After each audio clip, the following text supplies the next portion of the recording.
Welcome to she's kitchen and lifestyle. ഇന്ന് ഞാനൊരു pepper ചിക്കനാണ് തയ്യാറാക്കുന്നത്. അപ്പോൾ നമുക്ക് റെസിപ്പിയിലേക്ക് പോകാം. നന്നായി കഴുകി വൃത്തിയാക്കിയ 1 കിലോ ചിക്കനാണ് ഇവിടെ എടുത്തിട്ടുള്ളത്. ആദ്യം നമുക്ക് ഒരു പാൻ അടുപ്പിൽ വെച്ച് ചൂടായതിന് ശേഷം അതിലേക്ക് 2 ടീസ്പൂൺ പെരുംജീരകം, 3 ടീസ്പൂൺ കുരുമുളക്, 1 ടീസ്പൂൺ ജീരകം, അതായത് ചെറിയ ജീരകം എന്നിവ ചേർത്ത് നന്നായി ഒന്ന് റോസ്റ്റ് ചെയ്തെടുക്കാം. ഇത് ലോ ഫ്ലെയിമിൽ വെച്ച് വേണം റോസ്റ്റ് ചെയ്യാൻ.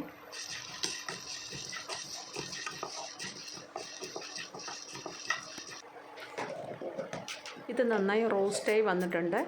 ഇനി ഇതൊന്ന് തണുത്തതിന് ശേഷം നമുക്കിത് പൊടിച്ചു വയ്ക്കാം. ഇനി ഒരു കടായി അടുപ്പിൽ വെച്ച് ചൂടായതിന് ശേഷം അതിലേക്ക് 3 ടേബിൾ സ്പൂൺ എണ്ണ ചേർത്ത് കൊടുക്കാം. അതിലേക്ക് 1/2 ടീസ്പൂൺ പെരുംജീരകം കൂടെ ചേർത്ത് കൊടുക്കാം. ഒരു 200 ഗ്രാം ചെറിയുള്ളി ചെറുതായി അരിഞ്ഞത് കൂടെ ചേർത്ത് നന്നായി ഒന്ന് വഴറ്റിയെടുക്കാം. ഇനി ഇതിലേക്ക് കുറച്ച് കറിവേപ്പില കൂടെ ചേർത്ത് കൊടുക്കാം.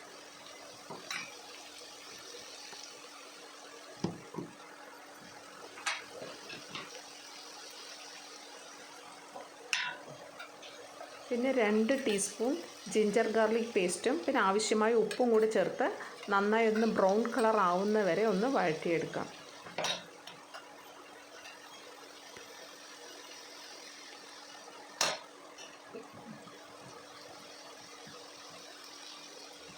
ചെറിയുള്ളിയെല്ലാം നന്നായി വഴണ്ടി വരുമ്പോഴേ കറിക്കൊരു ടേസ്റ്റ് ഉണ്ടാവുള്ളൂ. ഏകദേശം ഒരു 10 മിനിറ്റ് ആയി കാണാം. ഉള്ളിയെല്ലാം ചെറുതായി ഒന്ന് വഴണ്ടി വന്നിട്ടുണ്ട്. ഇനി കുറച്ച് സമയം കൂടെ ഒന്ന് നമുക്ക് വഴറ്റിയെടുക്കാം.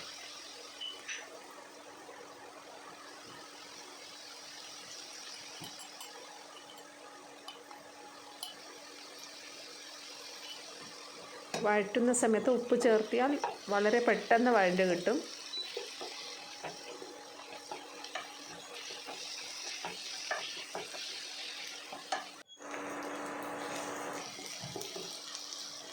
ഇതിപ്പോൾ നന്നായി വഴണ്ട് വന്നിട്ടുണ്ട്. ഇനി ഇതിലേക്ക് 1/2 ടീസ്പൂൺ മഞ്ഞൾപ്പൊടി, 1 ടീസ്പൂൺ ഗരം മസാല,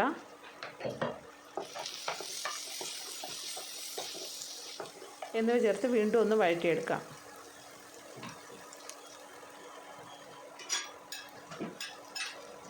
ഇതൊരു 2 മിനിറ്റ് ആയിട്ടുണ്ട്.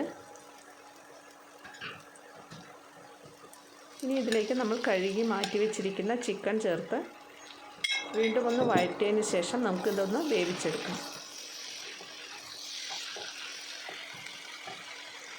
പിന്നൊരു കാര്യം പ്രത്യേകം ശ്രദ്ധിക്കേണ്ടത്, ലോ ഫ്ലെയിമിൽ വെച്ച് വേണം നമ്മൾ വഴറ്റാൻ, അല്ലെങ്കിൽ അത് കരിഞ്ഞു പോകാൻ സാധ്യതയുണ്ട്. അപ്പോൾ ലോ ഫ്ലെയിമിൽ വെച്ച് വേണം വഴറ്റാൻ.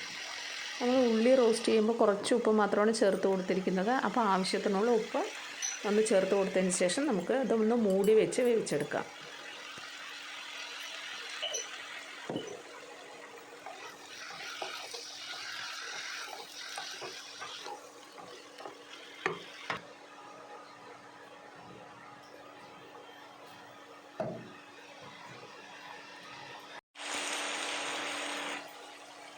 ചിക്കൻ വേവുന്നതിന് ആവശ്യമായ വെള്ളം കൂടെ ചേർത്ത് കൊടുത്ത് 20 മിനിറ്റ് വരെ നമുക്ക് ഇതൊന്ന് വേവിച്ചെടുക്കാം.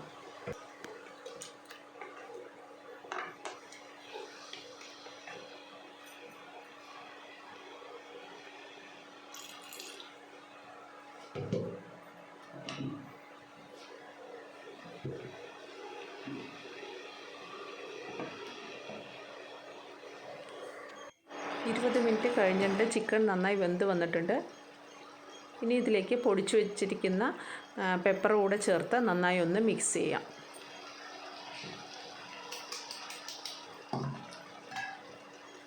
ഇത് നന്നായി ഒന്ന് ഇളക്കി യോജിപ്പിച്ചതിന് ശേഷം ഒരു 5 മിനിറ്റ് ലോ ഫ്ലെയിമിൽ വയ്ക്കുക.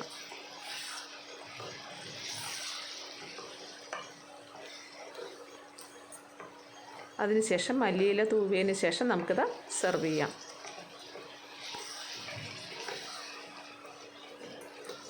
ഇത് ഈസിയായി തയ്യാറാക്കാൻ പറ്റുന്ന ഒരു റെസിപ്പിയാണ് ഇത്. അപ്പോൾ എല്ലാവരും ഇതൊന്ന് ട്രൈ ചെയ്ത് നോക്കൂ. വീഡിയോ ഇഷ്ടമായെങ്കിൽ ലൈക്ക് ചെയ്യുക, ഷെയർ ചെയ്യുക. അതോടൊപ്പം തന്നെ ഇതുവരെ ചാനൽ സബ്സ്ക്രൈബ് ചെയ്യാത്തവർ സബ്സ്ക്രൈബ് ചെയ്യാൻ മറക്കരുത്. Thank you for watching she's kitchen and life style.